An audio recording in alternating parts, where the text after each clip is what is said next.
Saya ingin belajar tentang bab kunut. Keluarkan semua hadisnya. Jam'un, kumpulkan hadis-hadis tentang kunut. Jangan pemahaman antum dibawa memaksakan hadis antum saja. Ini tidak adil. Antum tidak kunut, yang antum bawa hadis tidak kunut saja.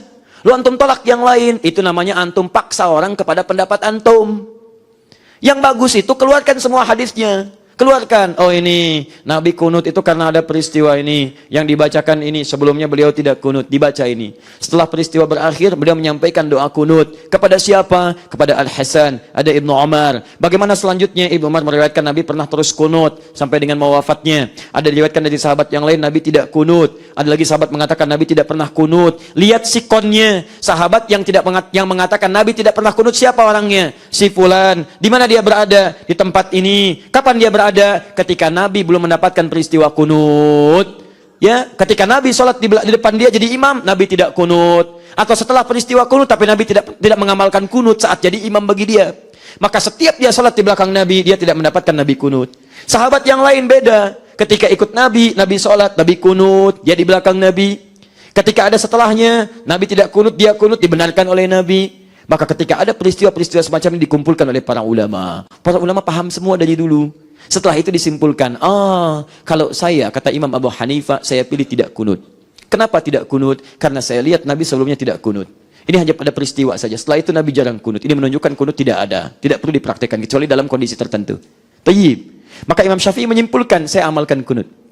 Di antara prinsip mazhab Syafi'i, kalau ada sandaran dalam hukum, lebih baik diamalkan. Ada pahalanya daripada enggak sama sekali. Misal, bismillah kenapa dikencangkan, dibaca? Karena menurut Imam Syafi'i ketika dibaca ada tambahan pahala. Satu itu. Kedua, kalau dibaca kencang, yang lain dengar. Bukankah yang mendengar dapat pahala juga? Di fikih Syafi'i itu ada ketat, kadang-kadang ada detil di dalamnya. Begitu diambil kata Imam Syafi'i, saya pilih amalkan aja kunut. Tiap subuh, karena dalilnya ada. Termasuk Imam Malik. Imam Malik itu lahirnya di Madinah, Pak. Tumbuhnya di Madinah. Wafatnya di Madinah. Dikenal dengan Imam Madinah, Imam Darul Hijrah. Darul Hijrah.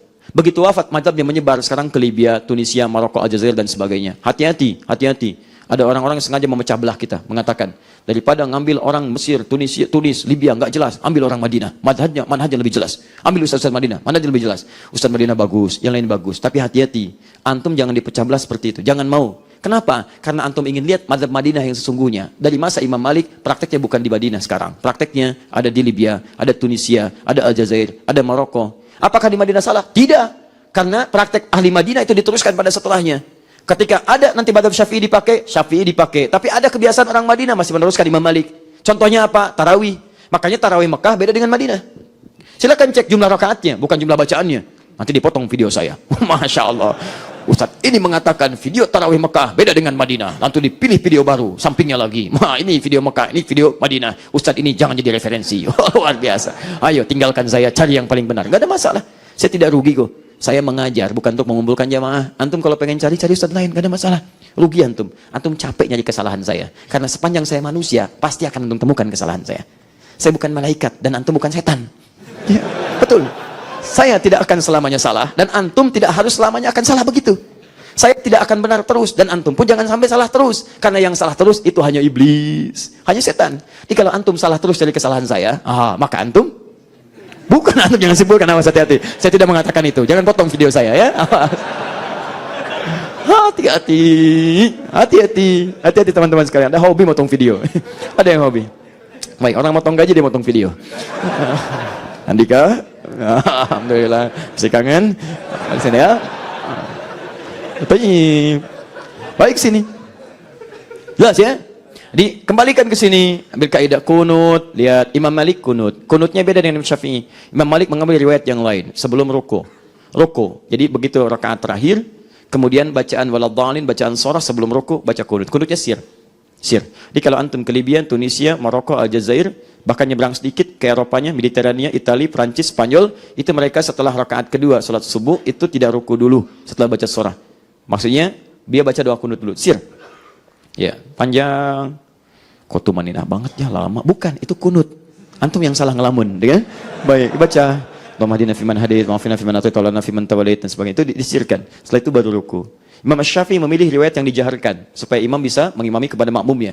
Dibaca, imam mendapatkan suasananya. Makmum mendapatkan suasananya. Amin, amin, dan seterusnya. Tayyib, bacakan jahar. Imam Ahmad melihat ini Allah mengamalkan, ini tidak, saya ambil tengah-tengahnya. Kata Imam Ahmad, selalu Imam Ahmad itu ngambil di antara beliau itu ngambil pertengahan, di antara yang ada dengan dalil yang kuat juga. Nabi sebelumnya tidak kunut. Ada peristiwa Bi'r Ma'unah, kunut, butuh doa. Setelah itu hadis-hadis menunjukkan sebagian tidak kunut lagi. Saya pilih yang ini. Peristiwa yang membutuhkan doa disebut dengan nazilah, maka dikenal dengan kunut nazilah. Imam Ahmad akhirnya memilih kunut nazilah. Ada peristiwa kunut nazilah. Kita praktekkan di Palestina, sedang ada persoalan macam-macam, kita kunut nazilah. Jadi rahimnya ada, kita kunut nazilah dan sebagainya. Itu nazilah. Semuanya disampaikan, kumpulkan semua hadisnya. At-Taufiq, pilih yang bisa diamalkan. Tapi hebatnya, perhatikan, pilihan para imam ini tidak menjadikan mereka menyalahkan yang lain. Belum pernah saya dengar Imam Abu Hanifah menahdzir Imam Malik. Belum pernah saya dengar Imam Syafi'i menahdzir Imam Ahmad bin Hanbal. Belum pernah saya dengar Imam Ahmad bin Hanbal menahdzir Imam Asy-Syafi'i. Yang ada terjadi, Imam Asy-Syafi'i salat di wilayahnya Imam Abu Hanifah. Imam Abu Hanifah telah wafat. Wafat tahun 150 Hijrah, Imam Syafi'i baru lahir. Ada murid-muridnya Abu Yusuf, Muhammad dan sebagainya, rahimahumullah jami'an. Datang ke majlis itu dengan muridnya. Murid mengatakan, kita menang nih. Menang, tuh murid. Guru nggak apa-apa, murid rame. Wah, tulis ini, potong video dan sebagainya.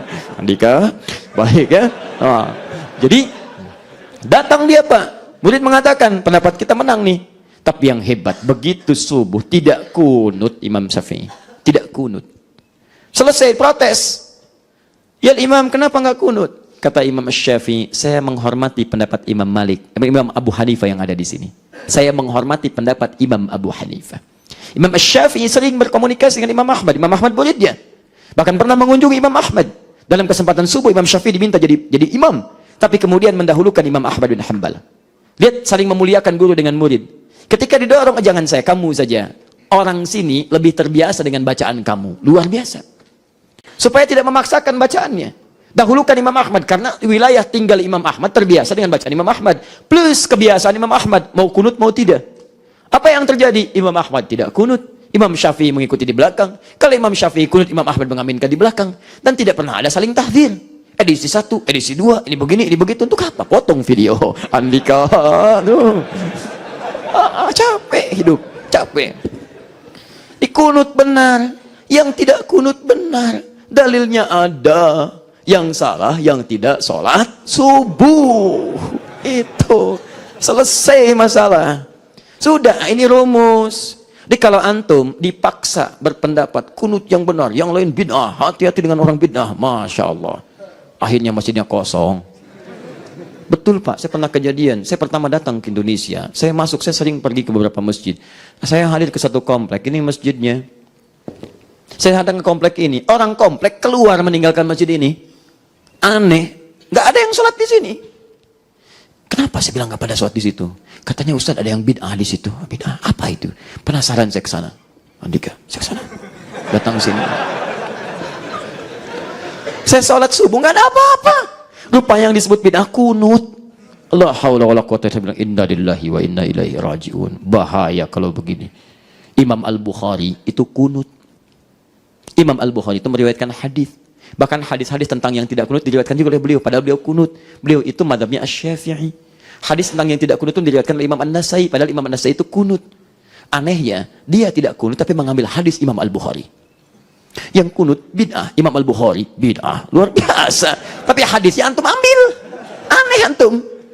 Ya, aneh. Jadi dalam hal tertentu, antum boleh tidak kunut, jangan mencela yang kunut. Yang kunut pun jangan mencela yang tidak kunut. Begitu tidak kunut, nah imam kurang pahala nih. Oh, tidak.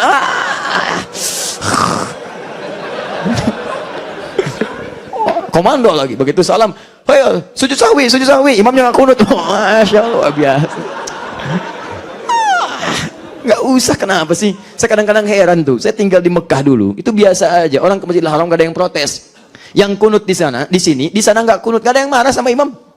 Ya, imamnya nggak kunut, saya sudah nggak kunut, yang lain nggak kunut misalnya, karena imam mazhabnya Hambali.